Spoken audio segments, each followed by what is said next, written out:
Happy Friday, basketball fans. I'm JMO. And I'm Hefe, and this is the Bench Squad.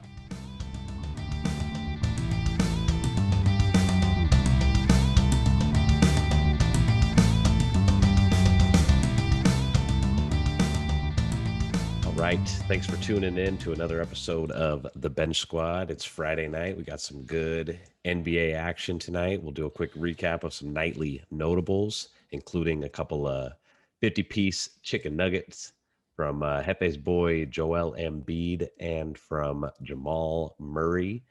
We could start with the Joel Embiid, just a full-blown dominant big man, poop all over you, offensively and defensively, monster man performance. I don't know This if man I can is sum it up better than that. this man's supposedly got back tightness and he doesn't look 100% and he can still drop 50 on your team. So, yeah, he's dominant. I love it. It's, Yeah. there's not much I can say about Joel. He's Yeah. awesome and I'm just so appreciative to watch that guy night tonight. Oh yeah, for sure. It was really fun to watch, honestly. Just he's magnificent right now. And then Jamal Murray, Mr. Inconsistent, Mr. Where'd he go? Mr. There he is, Mr. I'm the Mr. best, Bubble. Mr. Bubble. You know him. He scored 50 tonight. First player in NBA history to score 50 with zero free throws. Zero. He went Yeah. 21 for 25 from the field. Second best field goal percentage with a 50 piece of all time. We don't know who the number one is. I didn't see the graphic, but I'm assuming it's Will Chamberlain because he Yeah, averaged 50 for a whole season. I So was thinking MJ, but MJ never was the most efficient scorer. He'd always get there, but yeah, not necessarily an efficient way. Yeah, it seems like Will would be kind of a surefire, like maybe one or two misses at the rim when he was like being complacent, whenever. But it seems like he had plenty of 50-point games because one season he literally averaged 50. So can exactly. imagine in some way along the line he, One of those games didn't he miss those probably, shots. yeah, only missed one or two shots, whereas Jamal Murray only missed four shots. So That whatever. is honestly impressive, though, Yeah, to score that many points while simultaneously not getting to the line. It's not that like scoring 50 without free throws is crazy because Joel, he had 15 tonight, but it's just like, how do you have the ball that much? How do you score that volume and just jump never? shots. I mean, yeah, I guess it's just wild. It's just wild that you Yeah, can even do that. just And only jump shots. yeah, and I read an article today literally about the Cavs and their struggle to defend the three. Yeah, it seems like Jamal Murray read that article and smelled blood, and he's ready for taking. And he did it. I mean, it's just crazy because when he plays like this, the Nuggets are just they're top three team in the league. They're one of the better teams for sure. Yeah, I mean, we could But do just real quick, like the Nuggets, their whole season for this season specifically was dependent on Jamal being the person he was in the bubble. They lost Jeremy Grant, they lost Mason Plumlee, they lost that depth. They didn't have that same type of depth. But if you saw Jamal Murray in the bubble and you're like, okay, just Jamal Murray, Jokic, that's all you need. And yeah, in this league, two good players will go a long way. But like you said, Mr. Inconsistent, all this stuff. And you see games like this. I mean, I can only imagine as a Nuggets fan, you get a little frustrated because you're like, if this guy gives it like Jokic does or produces, they could be actually a little bit more legitimate than they are. yeah, because Jokic is there every single night. I mean, he's like leading the league in fantasy points per game, which is just that means he fills up the stat sheet every single night. He has an impact in every single game, and Jamal just seems to disappear sometimes. But if he is bubble Jamal, they're a contender. If he's not, they're a 7 seed, and it's just he makes that big of a difference. Yeah, I mean, I feel it as a person that has a second best player on their team that can be complacent and not want to be aggressive. Because that's the thing is when they want to be and when they play with this level of aggression, you see what happens. But when it's inconsistent, that's what's frustrating. It's like you see what they can do, but then some nights they're just not giving it, and it really is like a mentality thing. I didn't think that I had that problem as a Laker fan, but Here you are. here I am. Apparently, I do, and we're not going to go down that hole again. I'm happy today. Everything's cool. I'm wearing my Dame jersey today Rep the because Dame, he baby.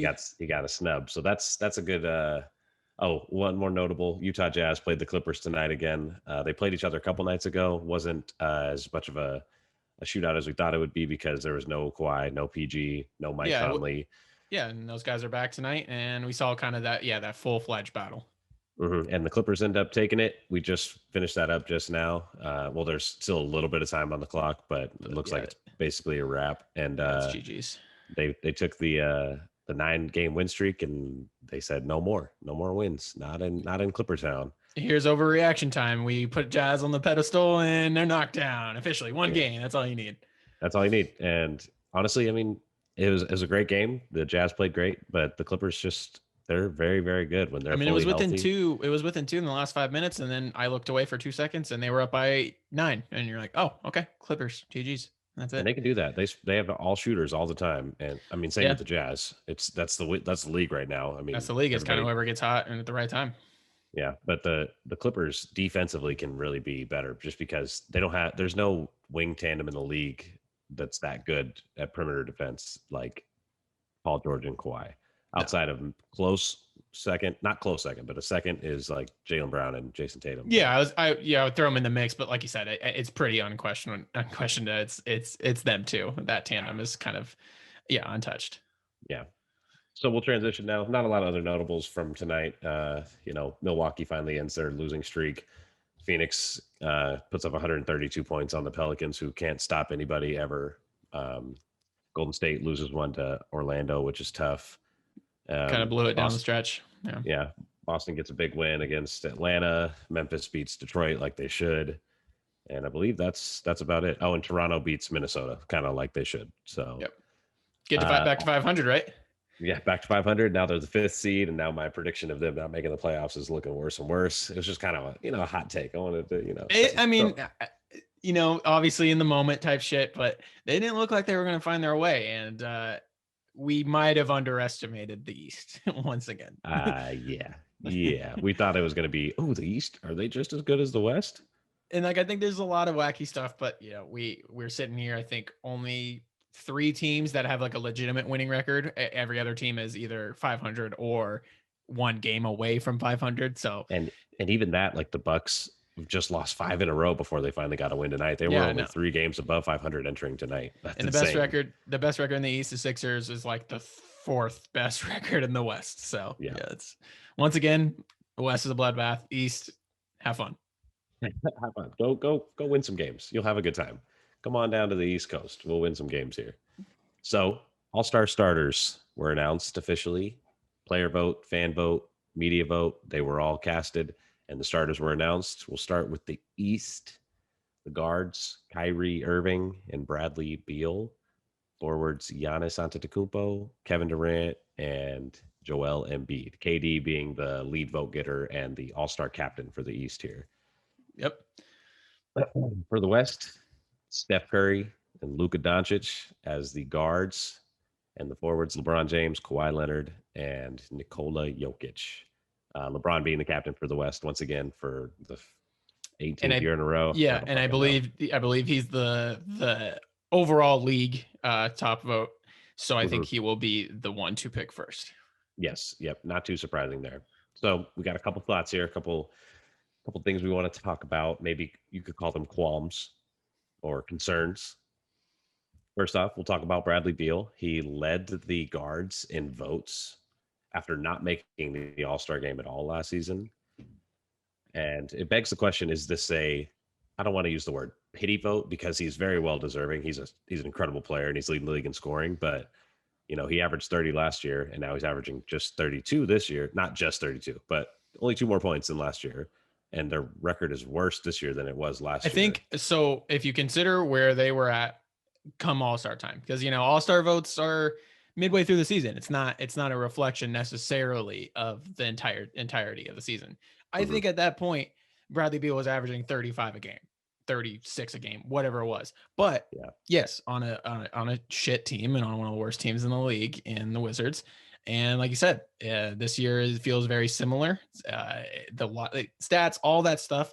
The narrative has been, if you look on Twitter, if you kind of follow in Wizards basketball, is somebody get this man help. Save Bradley Beal. Save him. And it just kind of begs the question, how can it flip to the extent of not being an all-star at all, but then get to the point where you're an all-star starter? I think he's deserving of an all-star.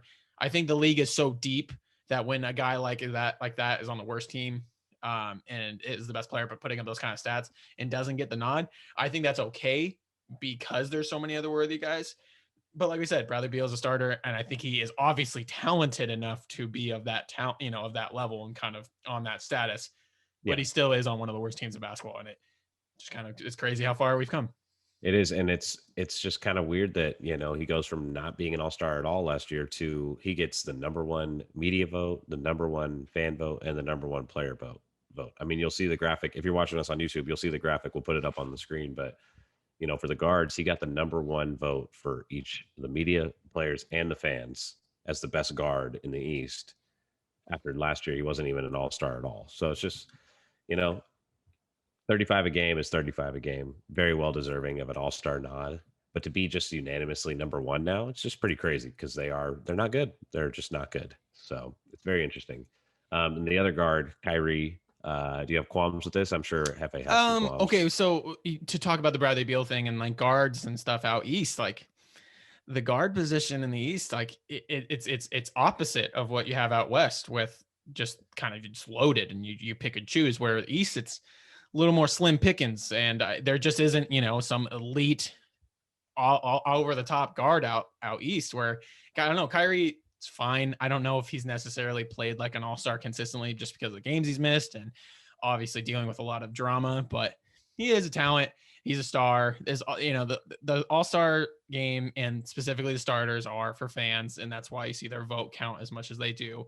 Mhm. And yeah, so Kyrie, I don't really have too much qualms with it. It's fine.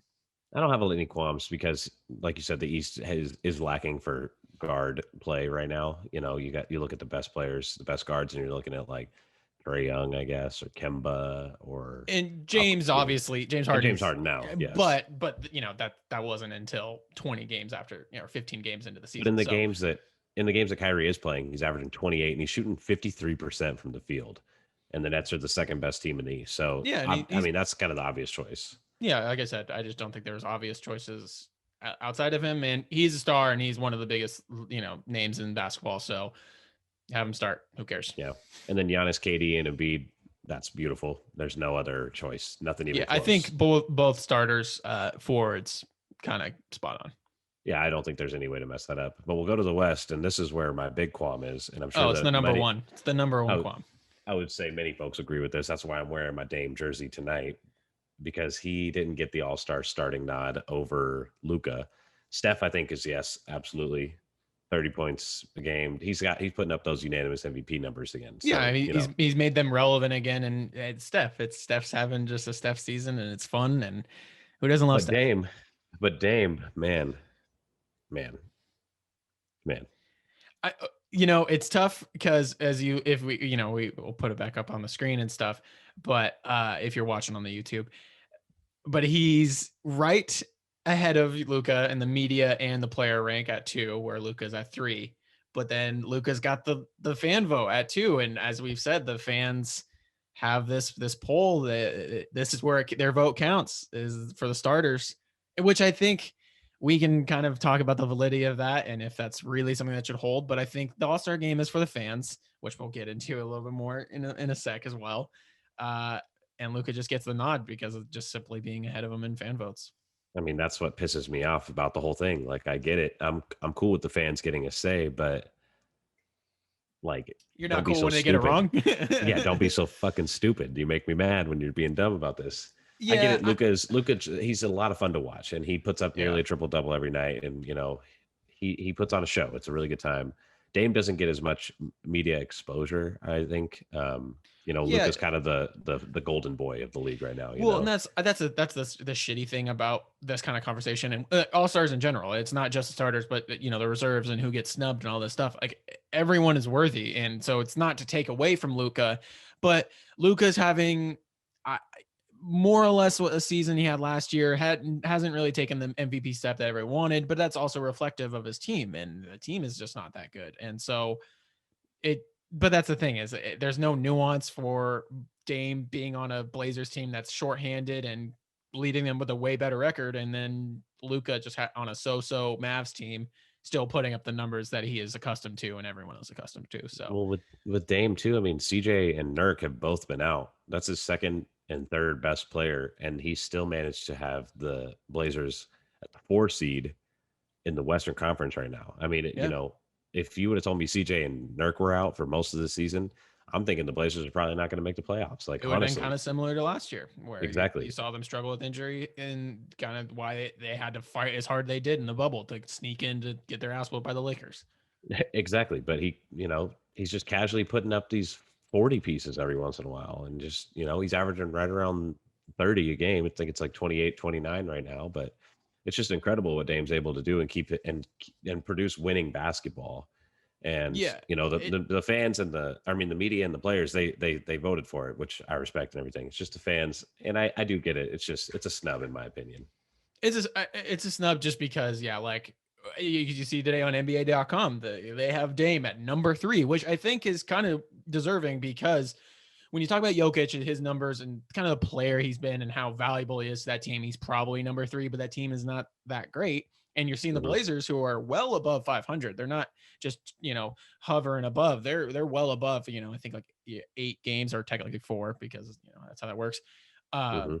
And it's because of Dame, like we said. Dame is not only the lead scorer and the one that sets the tone that way, but he's also the point guard and he's setting the table for everyone else. Like the other night, he had that 43 and 16 game. 16, yeah. Like I love Steph, but the difference between them two is Steph's not necessarily the lead playmaker. Do you have Draymond for that? And Dame, without CJ specifically, and a little bit of Nurk when Nurk's there as well, he is the lead guy and he's kind of the only one. So he's not only, scoring the ball at will, but he is the one setting the table for everyone else. So snub Yeah. for sure. Snub for sure. And it's tough. He's going to be an all-star. It is, and it's going to go down Yeah. on his resume, and he'll probably be It's the just first one another off the thing bench. for Dame to kind of, have on a chip on his shoulder, Yep. something to keep him going. And this is Exactly. just Dame. This is just the Dame we know and love. Reps Portland, and if you're going to be in Portland, you're going to get snubbed like this. That's how it goes. It is what it is, my guy. So now our next question is, which starting lineup is better? You want to start this one? Oh man, it's tough because obviously it's in a way the 10 best players in the league. I think I would. Oh, I think I would rather have the East starters personally. Really? Defense. I think defense. That's the only reason why is the defensive ceiling for that lineup. that Pretty front fucking court, strong. that front court of KD, Giannis, and Embiid. That's the scariest, most difficult to score on front court I've ever heard of in my entire life. All 3 of those guys can block you at any time. And so it's 100%. like Joel is the anchor, and then you have Giannis and KD kind of coming from behind.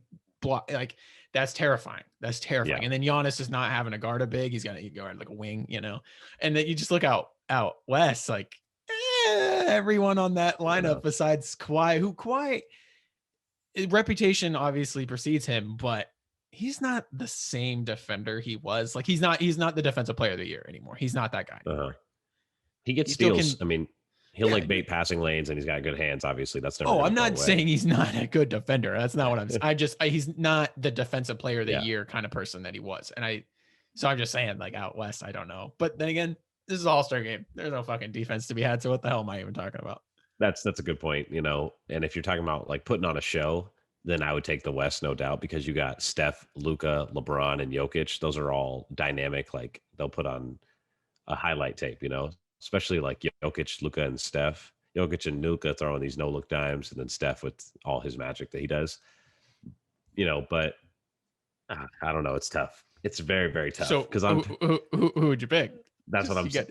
If it's an all-star game, then I'm picking the West. If it's these 5-on-5 in a competitive cutthroat type game, then I'm taking the East. Well, so let's talk about that before we get to our next segment. So the All-Star game is going to be had. We have talked about it on this pod a couple pods ago about why are we even doing it, but I guess the NBA is blazing on ahead. So the game's going to be March 7th on a Sunday.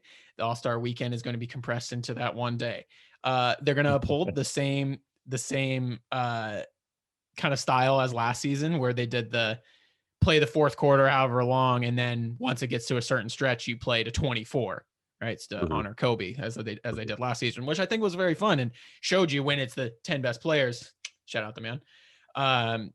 You shout out, or you see the 10 best players on the floor, and they're really competitive trying to win this game. I think that's where you might see some defense and see some competitive play. So That's that's where it very could true. kind of come into the fold. That is very true. So, if we're talking like that, then I think you kind of got to give the nod to the East just because of that defensive prowess. But then But, again, but then again, better offense always beats better defense, and the yeah, West is like, if they pop off, they pop off hard. especially in this NBA right now. And, you could bring in Dame in part of this lineup and whatever other, players off the bench for the West. And, you probably have better shooters and that could lead you to a win for sure. But, if you're looking at these guys on paper and you kind of go matchup by matchup, and it's like Steph and Kyrie is basically a wash, maybe give a slight nod to Steph. Luca and Beal is basically a wash, maybe give the slight nod to Luca. And then Giannis and LeBron, that's basically a wash. KD and Kawhi, basically a wash. And then Embiid and Jokic, basically a wash. It's like those are the two best at each of their positions. Like, Yeah, there's a lot of across the board. matchups and a lot of fun. It'd be interesting. I'm obviously, as much as I have shit on the All-Star game and the idea or the concept of doing it in a pandemic season, especially when it seemed like a good time to just give the players a break. I'm obviously all here for it. I'm obviously here to see them play and kind of, especially duke it out at the end, kind of show some semblance of competitive basketball. Yeah, for sure. And obviously, anytime you get the 10 best, 15, 20 best basketball players in the world on one court, you're going to have a lot of fun. It's going to be a good time. Even if there's not a lot of defense, sometimes you see these highlights. Like, remember a couple years ago when Steph threw that bounce pass to Giannis, Oh like yeah, the bounce pass alley oop to Giannis that from was like he was in the Giannis's corner. I think that was Giannis's moment of like, oh fuck, this guy is This guy's a something. this guy's This a fucking guy's freak. yeah. And I think I was that his first MVP season, or was that the I year think so. before? I think that was his Either first. way, the All-Star game has those moments where you're like, oh, this guy belongs on the floor right here. I thought that was really cool for Joel last year. He was one of the 10 guys on the floor at the end of the game. And Mhm. because I think last year it wasn't necessarily the 10 starters because Trey was not, on the floor last season at the end. It was Kyle No, Lowry. So that's where yeah, you, like you said, maybe Dame is the one because like Quinn Snyder's like, I need this guy out here, especially for his range and catch and shoot ability. So hmm exactly. Sorry, bit of a technical difficulty. My mic came unplugged for a second, but yeah, last year seeing LeBron and AD being the key guys down the stretch, they just kept running their pick and roll with the 10 best players in the world on the court trying to finish the game. And LeBron had the ball in his hands, and AD was running pick and rolls, and AD hits the free throws to win the game. That's when I was like, we about to win a championship? Is this what this is? Are these yeah. guys that good? And then show enough, But With that style of play where you're finishing out the game to 24, it gives you that pinch of competitiveness. And I just think that it highlights and it just shows who's important, who matters, who's got the juice going on, stuff mhm. like that. I think that those moments are definitely important. And that's why you see guys like Kyle Lowry and Chris Paul finishing the game because they're vocal leaders, they're Yeah, high IQ you want them players. out there. You want them out there when you want to win. Exactly. They're winners. They want to win the game more than anybody. So that's who you want on the court, right? Yeah. Of So course. I'm curious to see if the 10 that are the starters or announced the starters will be the 10 that closes the game.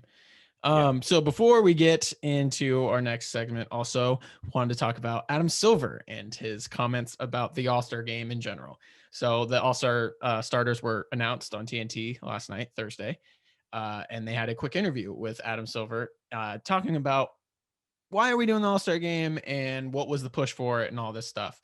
Um, Adam Silver opens up with saying it's for the fans. It's for us, JMO. He's doing it for us. Hey, thanks. He's really looking out for us, Thanks, Adam Silver. Thanks. I mean, you can't say it without saying it, you can't say it's about the money and about what you get from it, but uh it's he says it's for the fans, which I will agree on some level that the All-Star game and the All-Star festivities are for the fans. It's what it's for. We want to see the best players in the world play on the same floor. I do. Yeah, I like it a lot. It's very fun.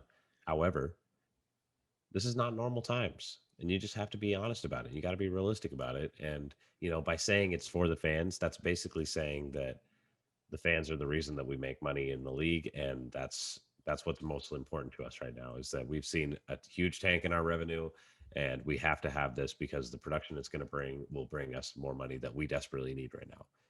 Which I get, it's a business, and I've been on board all the whole time about that it's a business, multi-billion-dollar business. Lots of people need to be paid, lots of things need to be keep in motion so that you can keep the NBA afloat. I just don't like the I don't know. I just don't like the like shoving of it. It's like we're having the Yeah. All-Star I game, mean, whether you like it or not. this is right along with the NBA's philosophy of this season so far, which is we're just gonna keep on pushing through. And that's just kind of their motto. They're following the NFL's path. It's just we're gonna try to figure it out. Some interesting points that now reflecting on it, I think there might be some reason why the All-Star game might be fine because Adam Silver said that Atlanta, the city that they chose, which was in part because of Turner Sports, who is going to host the All Star Game, is in Atlanta. So make it easy. Keep all the keep all the crew in the same area. Less travel. Sure. So I guess Yeah, that's that's good. good. But Atlanta is going to act as a mini bubble, is what he said. He said it's going to act as the bubble, and made a, I guess, valid point that players on break. He said they are more worried about players that are going to go on break and potentially let loose and kind of do some things. And these players in the All Star Game are kind of they're at their safest here in a controlled environment, which is kind of fair actually, because like you said, or like I said, the players that are going to be free and willed to go do whatever they want, like they can tell them not to do whatever, but at the end of the day, they're gonna do what they want to do, and they're more worried about that than necessarily the All Star game, which, like they said, is going to be a controlled environment as much as they can dictate. And it's even easier for Adam Silver to say that now because we did the bubble last year and the bubble was so successful with zero coronavirus cases throughout the entire time that we were in the bubble. So obviously we've tried this and it works. So it's a very good point because especially these players are the ones that bring in the most attention and the most money and the most fan value and everything.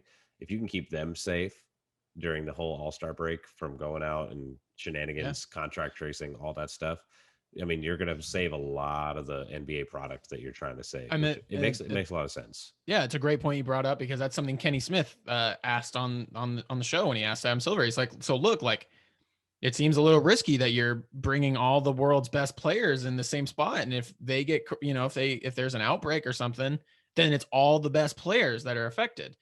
But like we said, it's a valid point that they're going to be in the most controlled, safe environment that they can be. So this is probability and assessing risk. This is Mhm. probably the best place for them in terms of that value and what they bring to the league. It's a high risk, high reward situation because Kenny makes up a good point. If one player were to show up to the bubble with the virus, then you're shutting down the whole All Star weekend, basically. But if you can get everybody in there, zero positive cases and everything's good, which they've done a really good job of contact tracing, and they're on top of it, almost too on top of it. It's like it's a Yeah. little intense, but I get it. And if they can maintain that and get everybody in the bubble, then they've proven that if they can make it work, it definitely makes sense. I just feel bad. We talked about this on the last pod about the All Star controversy. I just feel bad for the players that need a break, man. They just need like some time. Like let's just take a break from this crazy, grueling season and go see our families and just relax for like a Yeah, week. as from a human perspective, I think that Yeah, is just kind of the unfortunate part. Yeah, and like say someone like LeBron's been fucking putting in work this last year, since the pandemic and with the bubble and kind of the short off season. And guy's a family guy. He wants to see his family. He wants his wine. He wants to chill. Like yeah, all those things. That yeah. aspect. But I think all these players understand kind of the value of what they're doing and kind of how much they can bring excitement to the fans. So they're all going to get Mhm. on board. Especially if LeBron's gonna. He made the comments initially of like, I'm not going to really be there spiritually. But if you get everyone involved, you kind of start convincing them that this is worth their while and that hey, this is the stage. This is for all the fans. This is the biggest fan engagement that the league has, right? They might see that as a good opportunity to kind of improve their brand or whatever. Well, what's it going to look like without fans in the arena? Part of the All-Star game is that you're putting on a show, yeah, for the cameras and for the people at home, but also for the fans there. I mean, it's a huge usually they bring like when it was in Dallas, I remember they had like it was like an insane amount of number of fans that were there and Well, it because cost lots of money to get there. and the one Dallas year is because I think they did it in the AT&T Stadium, so it Yeah, was that's like what the yeah, football stadium they did it at.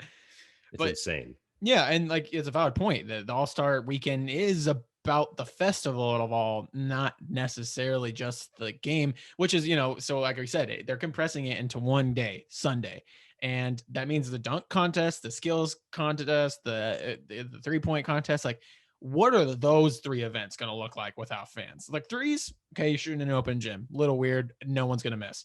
Dunks, who the hell are you hyping yourself up to? It seems like a lot of like bubble vibe where like it's just your bench hyping you up, I guess. Like, I don't know. That aspect seems a little weird. I don't know what that's going to be like. I guess only time will tell, truly. I kind of like that it's all jam packed into one day, though, because, Sounds there like a aren't fun going to day. be, Yeah. yeah, there's not going to be fans there. It's like if you had a whole day just for the skills and stuff like that, and it's like that's kind of cringy. But if you're just, kind of tucking it into little parts of the day, all surrounded by the All Star game, that's going to be pretty fun to watch. It's just going to be, you can kind of tune in and out, and Yeah. halftime's I going to be mean, exciting, and there's it's an just going to argument be to all made good. that maybe the dunk contest without less like pressure and less like kind of anxiety of fans, like maybe you can feel a little more loose and not have to kind of do some of these weird antics, Hmm. where Just throw maybe down some nasty dunks. just throw on some nasty dunks. Maybe it'll be a little more pure. Who the hell knows? Maybe it'll be terrible and be cringeworthy. Who knows? We're all strapping up for the ride. Yep. I mean, we're gonna watch. Obviously, we have an NBA podcast. We're big NBA fans. There's a lot of controversy about it. We're still gonna watch. We want to watch the best basketball players in the world do they thing. Pretty much Yeah. every time that we can, we're gonna watch. It is what it is, but it's gonna be interesting for sure. Yep. All right, on to the next part of our pod here. So there are 10 players that were selected out of 24 total. So that leaves 14 spots remaining. Hefe and I have put together a list of, locks basically that are, they're gonna get an all-star nod. That's pretty much a guarantee just based on the season they've had so far and how all-star voting goes. Um, so we'll start out west, the four locks that we have: Paul George, Donovan Mitchell, Rudy Gobert, and Damian Lillard. Yeah. Because Mitchell and Gobert, obviously number one seed The number Jazz. one seed, you got to kind of give two all stars. You just kind of have to, and Mhm. and it's because their value to the teams seems so interchangeable. It's hard to pick one or the other, and because they're the number one seed, yeah, just give them two. 100% give him two. And then Dame, because obviously he should have been the starter. So, slot Luca and whatever, Dame Luca, interchangeable. And then PG, PG's having a hell of a season. He's missed the last 7 games up till tonight. He did play tonight, but he's shooting the ball at a crazy, crazy clip, like 54, 48 from three, 90 from the free throw line, scoring like 26 a game.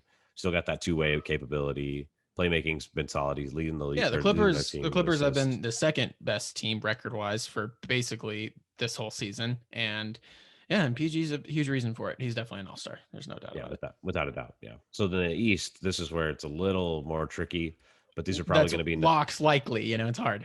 yeah, it's not, these aren't as much of locks as in the West. These are more likely because of the season they've had. But we went with Jason Tatum, James Harden, which I feel like those two are pretty much locks. And then Trey Young and Domantas Sabonis, which, Trey Young was a starter last year, and he's putting up another year of 26 and 9. Very, very dynamic point guard. And then Sabonis is having a hell of a season. It's unbelievable. Yeah, And he was an all star last season. yeah, For a Pacers team that was probably on a better trajectory than they are at right now, but he's putting up better numbers. He is kind of with Victor Oladipo kind of getting traded. It's been officially like it's his team. He's the lead guy. He's the one, and the stats are kind of backing it up. And as the Pacers are kind of struggling as of right now, maybe trying to find their identity without Oladipo, I still think they're a winning team and they still deserve an all star. And Sabonis is an all star. well, they're still missing, TJ Warren's been out for a while now with an injury, Yeah. and they're missing Karis LeVert, who they, Yeah. that was what they got in exchange for Victor Oladipo. Yeah. So once they get, take away Victor and not replacing him. Yeah, that's going to be a little it's rough. tough. And then you're also missing TJ Warren, who, talk about another bubble player. That guy went off last season in the bubble. So, Yeah. Once they get those two guys back, the Pacers could really be a lot better. But still, they are above 500 and top 5 in the East, and it's obviously a huge part of that because Sabonis is such a monster this season. So I'd say those are the likelies. I think you agree 100%.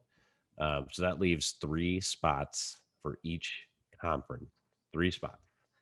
So we put a couple of guys here that could be potential first-time All-Stars. We actually have quite a long list here. So yeah, we wanted to kind of give love to some guys that has potential.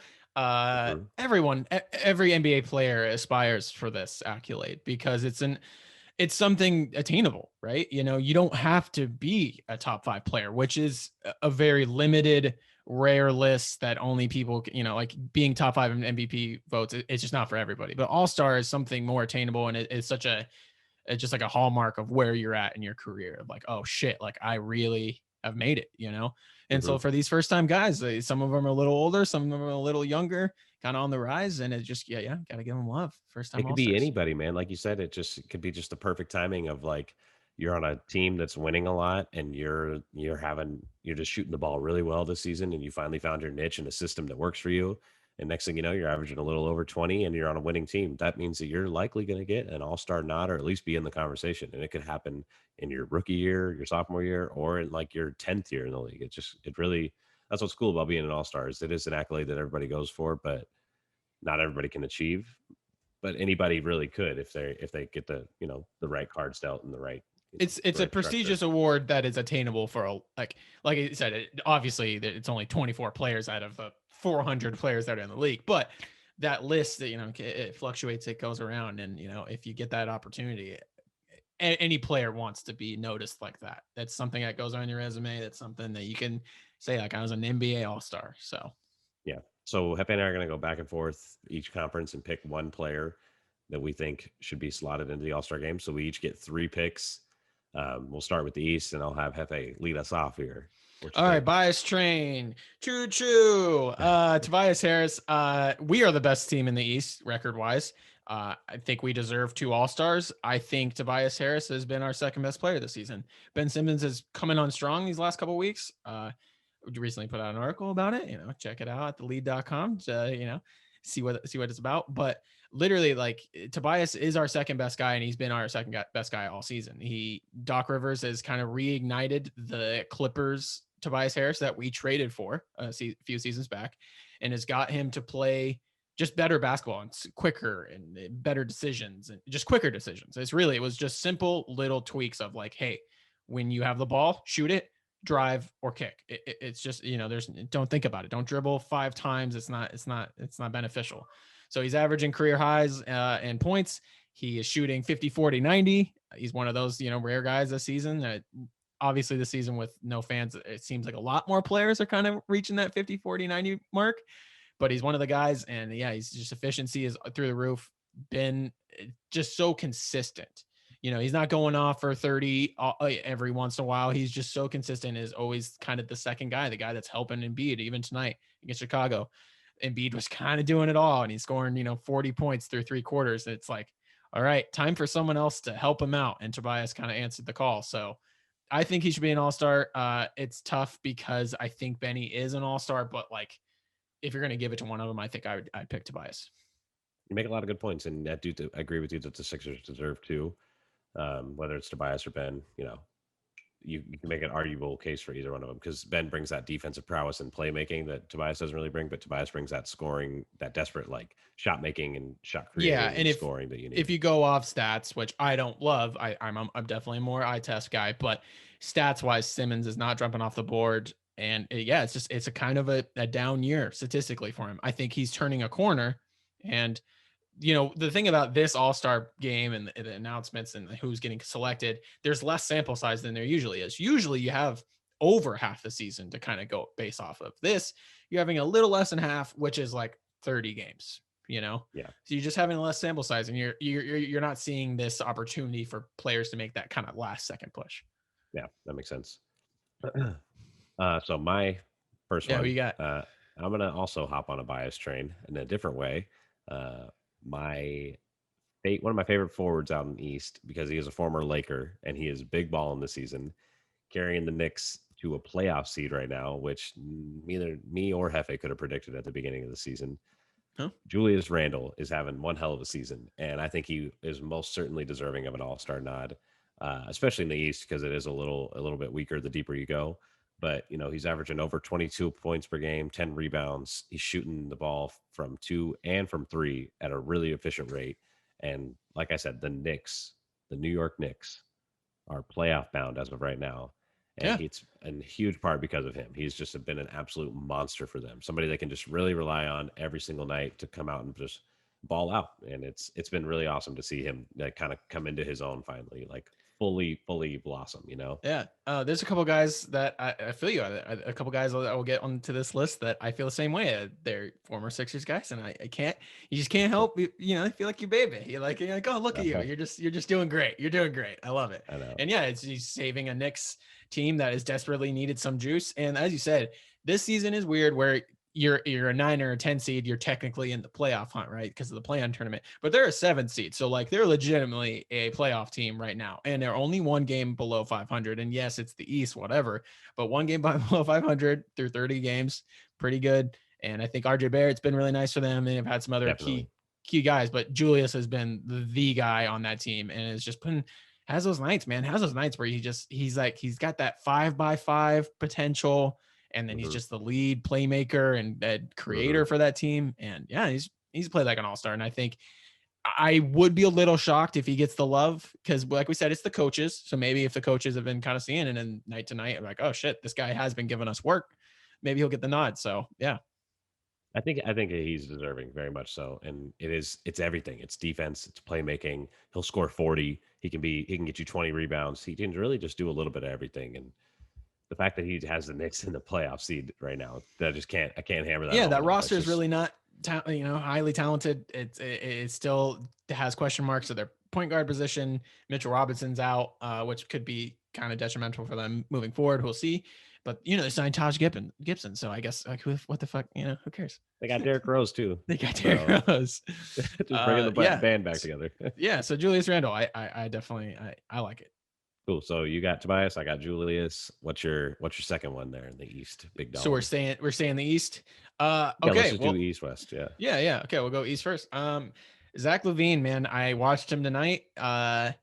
See, the thing about Zach LaVine is he's kind of similar to Bradley Beal. It's kind of people have taken this 180 where last season it's putting up garbage stats or empty calorie stats on a bad team. Like, we don't really like it, but this time around he's elevated his game even more. That's the thing. Like, it's a little different than Bradley Beal is that Bradley Beal is it's hard to knock a guy for still averaging 33 or 34 or whatever, and be like, oh, it's not a jump. But for Zach LaVine, this guy's jumped to 28 points a game, which was last season was only 25 a game for a team that's really out of the playoff race. Get it out of here. But this season he's averaging 28 a game, being the lead playmaker, kind of actually taking on that responsibility a little bit more than in the years past. And the Bulls are relevant. I watched them tonight against the Sixers, and they're definitely a frisky team. And he came on strong in the fourth. And it's just shit like that you really want to see out of a potential all-star guy. Does he try to help you contribute in the winning stretch? And I thought he did. So just from tonight alone and just the stats and kind of the season's having, I think he probably should be an all-star. That's exactly who I was going to pick too. So I actually 100% agree with you for all the reasons you just said. And I also want to include that, he is clutch. He's a fourth quarter dynamic scorer, and he's the guy that you can put the ball in his hands and he can attack the rim with ferocity. He can shoot step back threes. He can break you down with the dribble. Like he can do a little bit of everything. And he's a real threat in the fourth quarter to close out games. And he has taken that jump up to 28 a game, like you said, and it's efficient. He's shooting really, really well from the field. He's not hucking up garbage shots. And obviously all numbers are kind of inflated this year because of no fans and all that stuff. But to see the Bulls at the 9 seed, and it's similar to the Knicks, where it's like we come into this, we kind of didn't really see these guys as playoff contenders. But when you have a guy break through like this and play at an all-star level, that's kind of what, pushes you over as a team. And now I agree with you. Zach LaVine is very much so deserving of his first all-star nod. And I think he'll get it.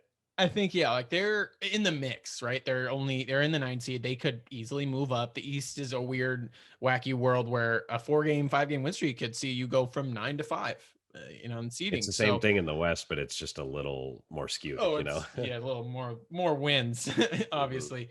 But yeah, so this time around, I think a guy scoring 28 a game is pretty real, right? I think. And if they're in the mix, I think it's worthy of contention, especially when you're kind of just seeing the all-star in the East. You're kind of like, oh, let's just pick some guys, and I don't know. So I think there's one guy we haven't mentioned yet that we should talk about as a potential All-Star. Go ahead. Jaylen Brown. I don't want to do it. I like Jaylen Brown. I'm obviously a Celtics hater. I can't stand Tatum, but I get it. They're both really good. I'm not gonna deny that. And Jaylen's nice, man. It's tough because putting the three that we did over him seems a little weird, but the Celtics have been having a disappointing season. I think a lot of Celtics fans are kind of panicking and not feeling too great about how things are. I think they've been kind of screwed by Marcus Smart being out, and kind of Tatum had COVID for a while, so it's just like they've had a kind of a messy season. But Jaylen, man, he's averaging 26 a game. I know. He's big balling.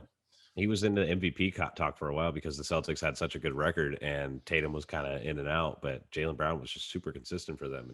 And, obviously the Celtics being right at like 500 right now, it feels a little poopy to give them 2 All-Stars. Yeah, that's undeserving. That's what's like. Okay, so in a vacuum, I think I would take Jaylen Brown over Zach LaVine and Julius Randle.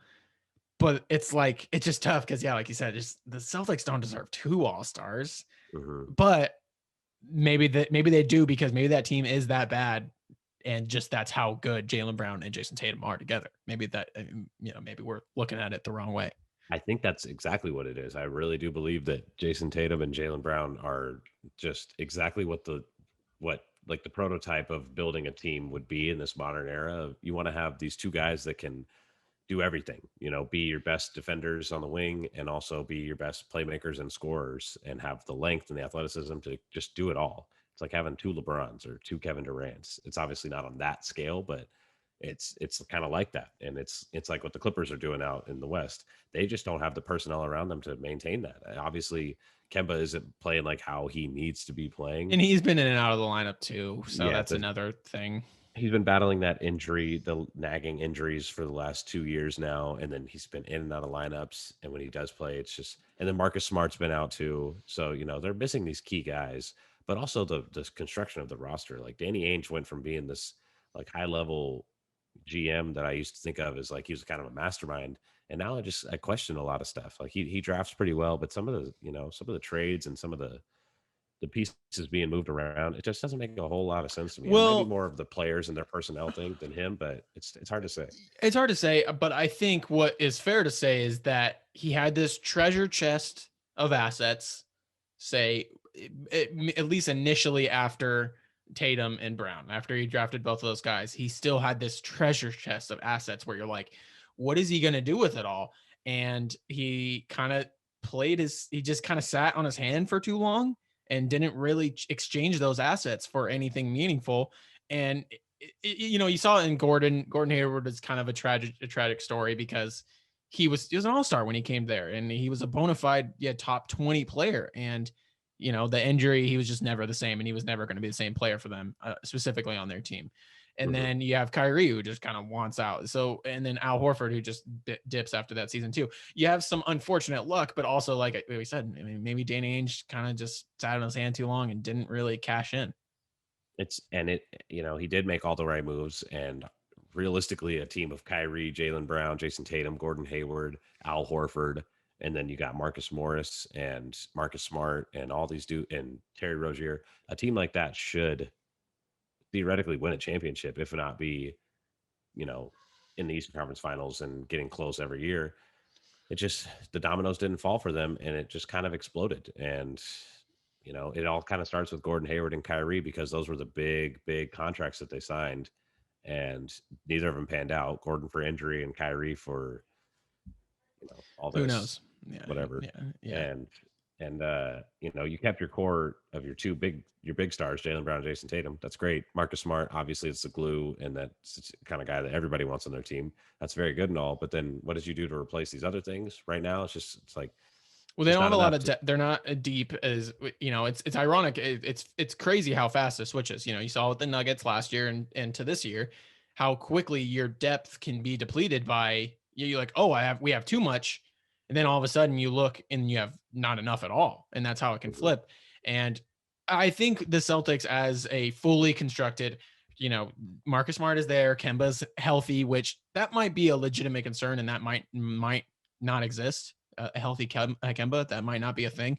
But I'm saying if that does, that's still a top tier contender in the East. I think it's just those dominoes kind of have to fall into place, and they're just kind of not right now. Yeah, I don't think that's a championship contender, but I mean, it's a playoff ruckus type team, and I think if Yeah, they could they take can the make noise in Bucks the to East, and 7 or yeah. I think yeah, theoretically at their best could make it out of the East, but yeah. so I don't want to shit on the Celtics too much.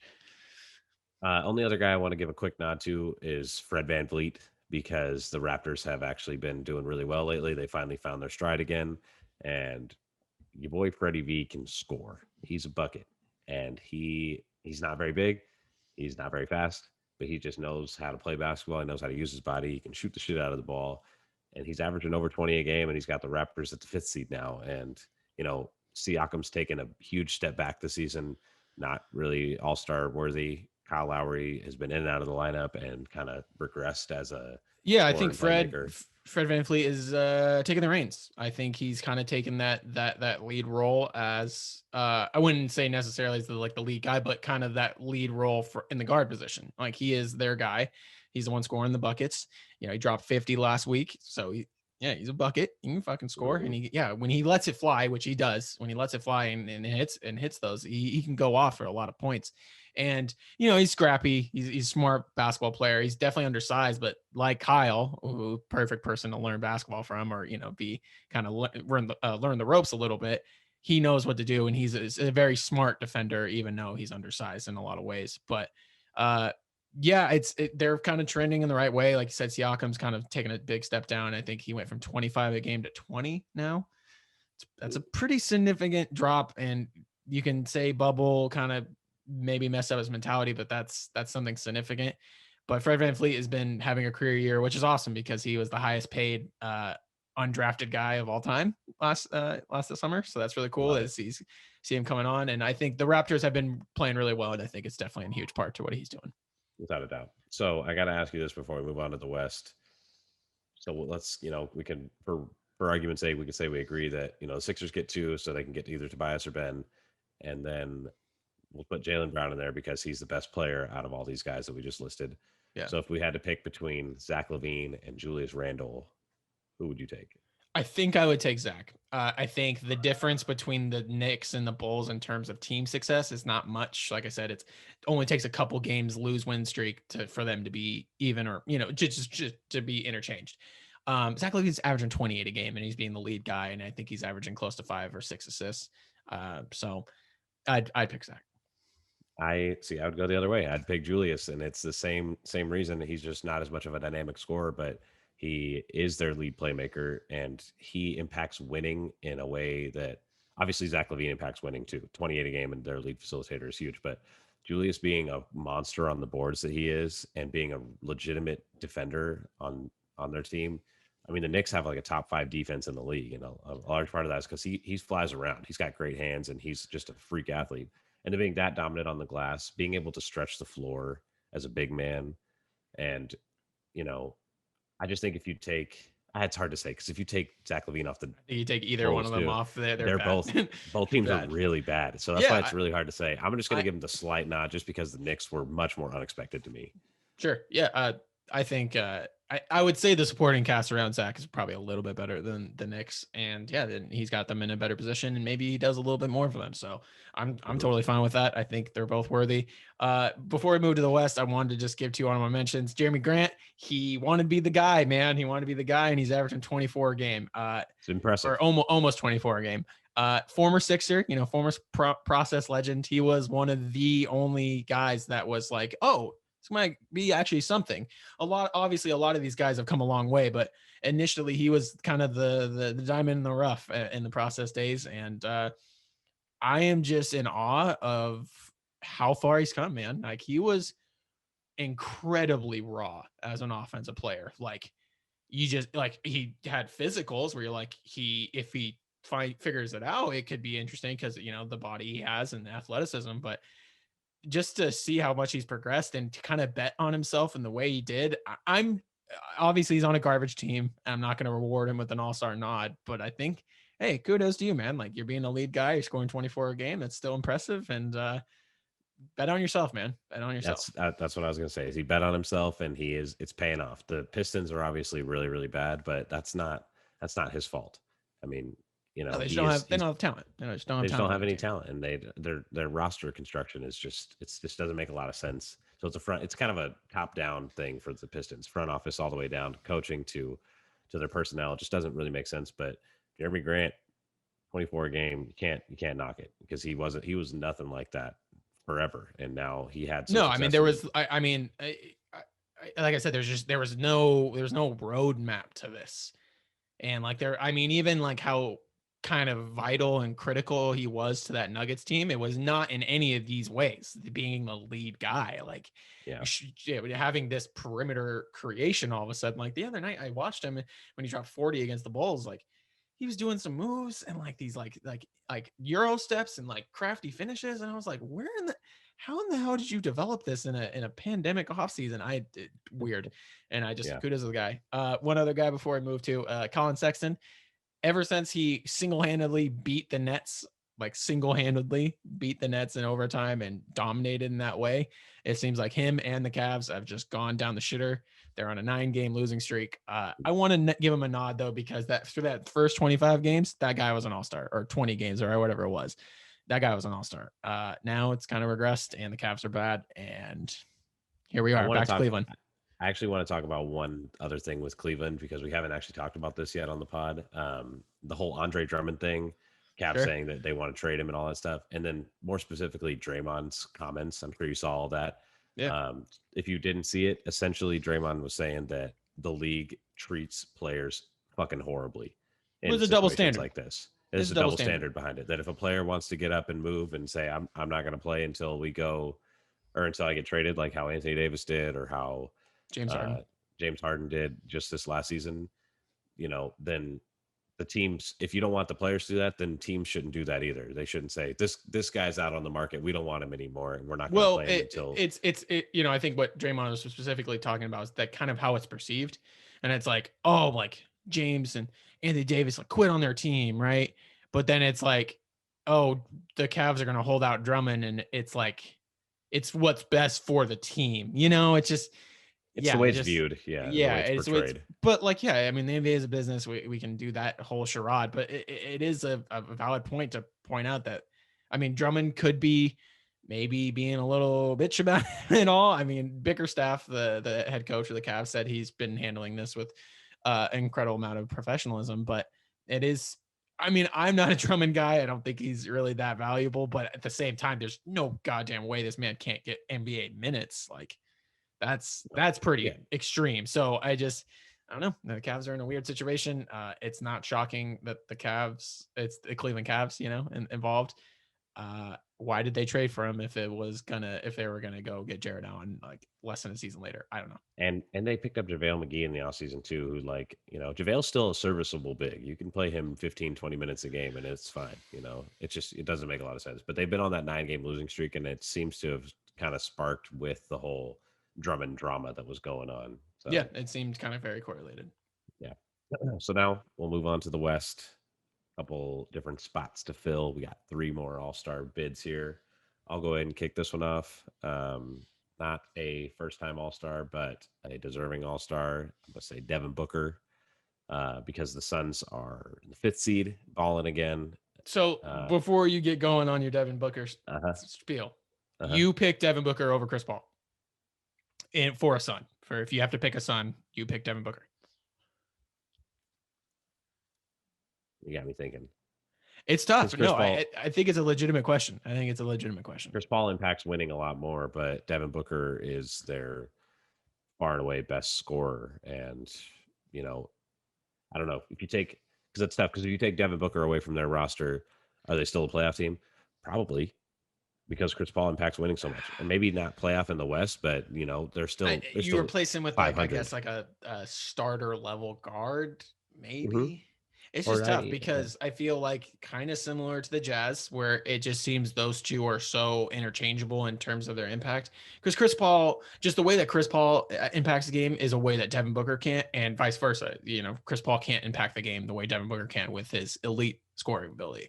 I mean, there is something to be said about Devin Booker kind of only really being good, really only having one good skill, and that's scoring. It's obviously the most valuable skill in the NBA, but there isn't a whole lot he provides elsewhere. I mean, he's a fine creator. He's not anything special. I mean, he's It's not what fine. his specialty is by any And means. he's definitely not a plus on defense. I'm not here to say he's a shit defender or Devin Booker's bad on defense. I'm just saying like he impacting that side of the floor. So yeah, so I think that's all I wanted to say. Is I didn't want to get you It's like misguided, but I just like I think no, it's a fair question. It's just it is a how fair do you question, choose and between the two? it's tough because they do only really deserve one, I would say, because the West is so loaded, especially with guards. Devin Booker's averaging almost 25 a game. Chris Paul's averaging about 17, but Chris Paul's averaging 8 assists. Devin Booker's only averaging 4. So it's just kind of hard to, I don't know. It's hard to say. I think I And would then give the slight nod to Devin Booker, though. I think so too, because also like one thing we didn't talk about is his efficiency. He's easily one of the most efficient scorers in the league. So not only is he scoring 25 a game, but it's not forced. It's really in the flow of the game. So he is impacting winning because he's not a player that needs so many touches and so many possessions to score that 25, 24 a game or whatever it is. Hmm. And yeah, just like we talked about Zach LaVine, has that ability to take over in fourth quarter. Boy, do I know it. He fucking shit all over us when we played him last week. And he Yeah. has that ability to just like, that's something like Chris Paul, he'll get you to that point. But Devin Booker is the kind of guy that's like, okay, I'll put my stamp on it and this game is over because Hmm. I took over, So I Without a think doubt. Yeah. you got to pick one. I just think it can't go without mentioning that Chris Paul is a huge reason for their success. Without a doubt. And if there were more all-star spots, then without a doubt, Chris Paul would get there. But I only think the Suns get one. And I think it's kind of got to be Devin Booker. So Okay.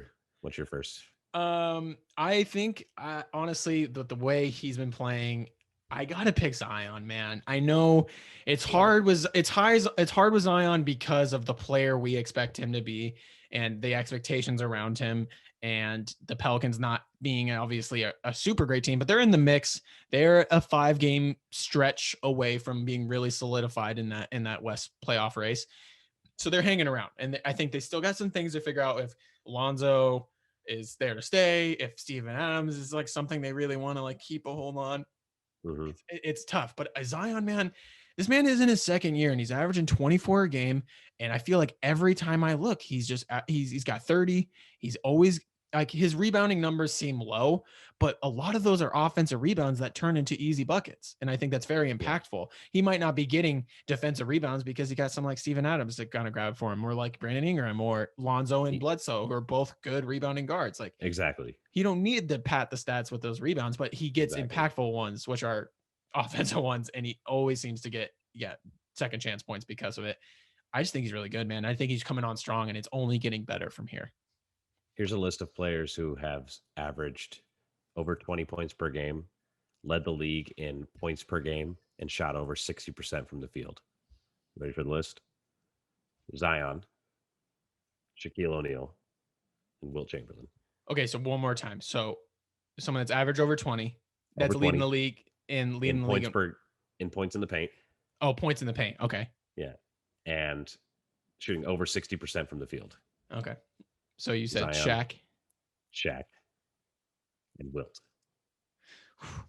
He's a That's the fucking list. monster. He's a monster. He does these drives where he jump like we've probably talked about it, but like he jumps on your chest. So it's like you're almost hoisting him up and you're like you're stuck under him and he just finishes right over you. And it's such a weird like who in the hell can do that? And who can guard that? What are you supposed to do? This guy's huge. Steven And Adams said in a practice that Zion is stronger than him. They asked him, and he's like, "Oh, he's stronger than me." And that's Steven Adams. he's 20 years old. And also I was thinking about, okay, so there was that thing last year that he's the second heaviest player behind Boban. I was looking at Joel Embiid and I was like, how in the fuck is Zion bigger than this guy? Like weight wise, like that is nuts. That boy is thick and And he's he can just jump. good. He And can fly. yeah. I mean, I know the athleticism hasn't looked the same as in Duke. I don't think it ever will because that was reckless and just pure, just like perfect. Like he was a man. That guy was a man. And he was just, I mean, yeah, that one highlight of his head, like well above the rim, just yamming it. Mm-hmm. But I think he's just good at basketball, man. And I would love to see him an all-star. I think with the Pelicans, it's hard because BI is putting up similar numbers as he did last year when he was 25 or so. Yeah. yeah, I think it's a little. He's averaging a teeny bit less in points. Like it's right about the same. A little more in assists and a little bit less in rebounds. But I don't know. I think if you're going to pick one of the two, I pick Zion because I think he's more impactful at winning. I think Bi can kind of exist on his own plane and do whatever he wants, but Zion helps more in other ways. Yeah, I mean, he leads the league in points in the paint, and he's shooting over 60% from the field. It's like, And he's not a shooter yet, but he's like Draymond, where he can splash it in there every once in a while. Yeah, you can't just leave him wide the fuck open every single possession. But well, and if you give him space, he's just gonna jump on you. Like he's gonna take 2 dribbles and jump on you. Don't do that. On your That's head. stupid. Yeah, it's stupid. So I agree. Who would you got next? Would Zion technically be your next? Zion would have been my next. That's what I was gonna say. But I'm a little torn. We actually don't have him on our list because he's not a first-time All-Star.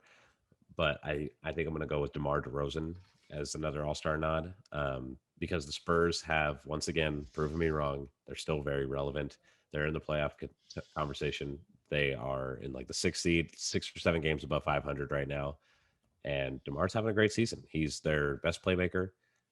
He's their best end game scorer. His mid range is so tried and true. It's just always going to be completely untouchable.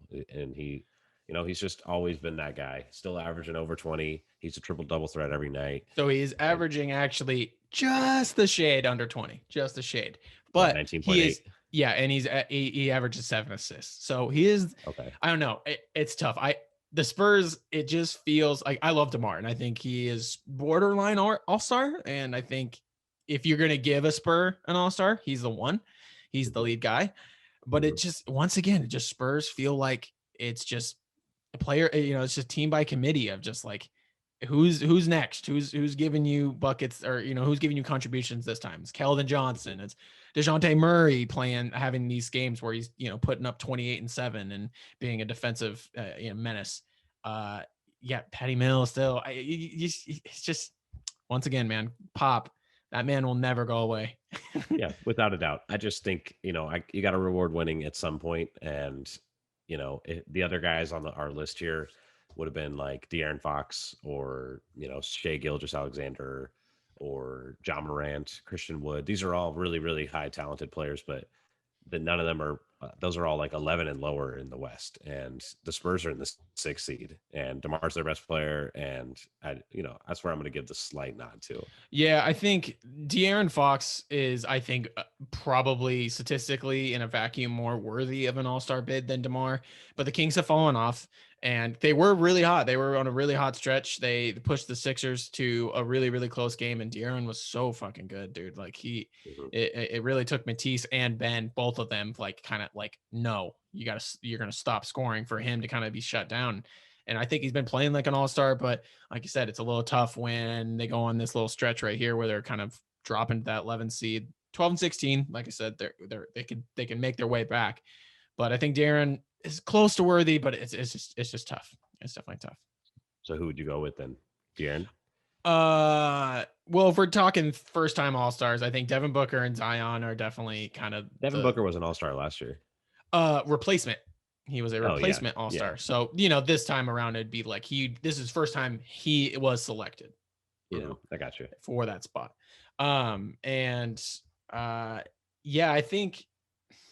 I think I would be fine with the DeMar pick, but at some point you got to reward the player. Like when it's not a top 3 seed, you don't necessarily have to give a team, especially when it is a team like the Spurs, where it's the sum of their parts, not necessarily, the key 3 ones or whatever.